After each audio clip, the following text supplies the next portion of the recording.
I'm Maurice Dubois. Thanks for joining us for A Look Back, a series where we dig into the CBS archives and revisit moments in history we've covered. 55 years ago this week, civil rights leader Dr. Martin Luther King Jr. was assassinated while on the balcony of the Lorraine Motel in Memphis, Tennessee. The gunman, James Earl Ray, confessed to the shooting a year later and was sentenced to life in prison.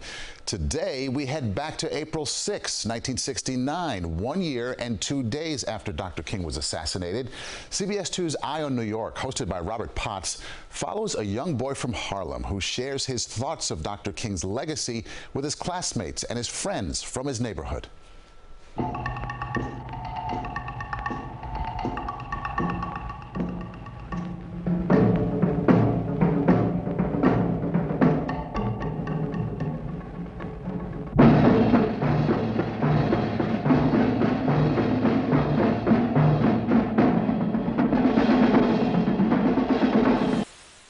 Last week, we asked Philip Johnson, a young gentleman who has appeared before on Eye on New York, to discuss the life and career of Dr. Martin Luther King Jr. with his schoolmates at the Lincoln Square Academy and with his neighborhood friends in Harlem. The result is a special kind of memorial. Our Eye on New York report is called Children Remember a Man and a Dream. I have a dream that one day, down in Alabama with its... On April 4th, 1968, this voice was silenced forever by the sudden, brutal impact of an assassin's bullet. 2 days before the first anniversary of this tragedy, young Philip Johnson and his friends, the white youngsters he studies with at this private school, and the black children he plays with at home in Harlem, remember Dr. King and the legacy he left to America. Now, what do you think? What do you think about this slogan, I have a dream? What was his dream? David?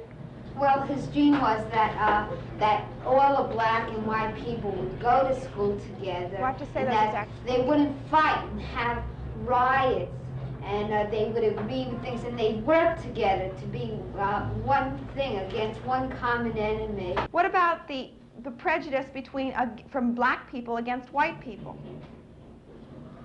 Philip? Well, I feel that the reason why black people and the white people were against each other was because the black people felt that the white people had more money or better jobs than what they had, and they felt that if the white people can have the same opportunity that the blacks can have, that they ought to do something about it. Now, I feel that if the white people and the black people can associate with each other, then I just feel that the black people just have to do something about it. Are there any of you here who disagree with the philosophy of Dr. King? Are there any of you that feel that that what he did wasn't exactly right, that his way wasn't the best way? Karen? Well, I don't, because he tried for peace, but then I have heard that he went to jail for it, which breaking the law shouldn't have been done. I mean, you have to do it right, and there's no other way to do it. I kind of agree with the rioting just a little bit, but not much, really. I'd like to ask Philip a question. Why do you agree with the riots, Philip, a little? Well, I feel, first of all, that when you can't get something that you want, and you can't try and reason with anybody, like I said, when the only thing you can do is try to talk about your problems in order to reason. But most people don't believe in talking about their problems and trying to reason with each other. So the only thing they do is write, and I sort of agree with it, just a little. At school we was talking about what Dr. Martin Luther King stood for, and we talked about how did he feel about the war in Vietnam, and how did the people feel about him. He was for nonviolence, and most people wanted violence, and they was fighting everything. He tried to stop them from fighting because he wanted nonviolence.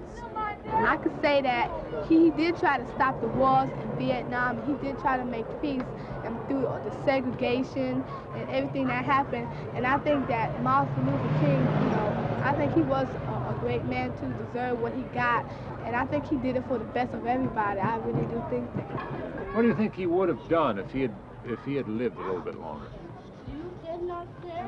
Probably would have Yeah, he probably would have went for president or something. No. Think so? Yes.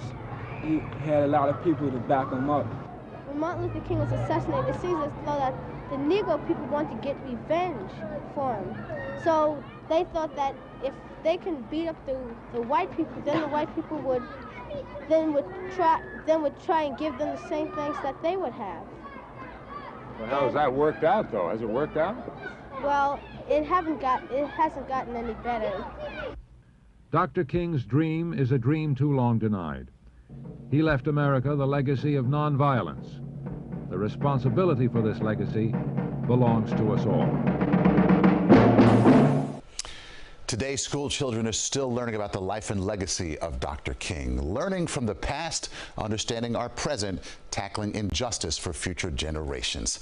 Thank you so much for watching A Look Back. I'm Maurice Dubois. Have a good night.